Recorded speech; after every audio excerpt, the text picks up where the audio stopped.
Ang tagal na natin dito sa ospital. Hanggang ngayon, wala pa rin tayong balita kung nasan si Elias.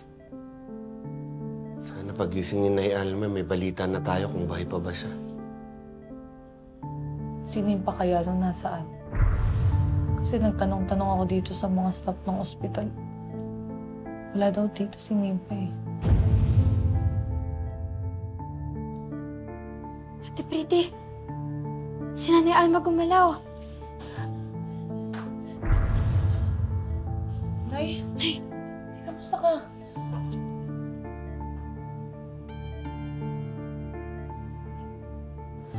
Nay! Elias? Manay. Nanay Alma, nasa hospital po kayo. Maraming salamat sa Diyos. Buhay ang nanay. Hininig niyo yung panalangin natin. Magkakasama pa po tayo. Kahit ano pong mangyari, matibay na pong pinagsamahan natin. Elias.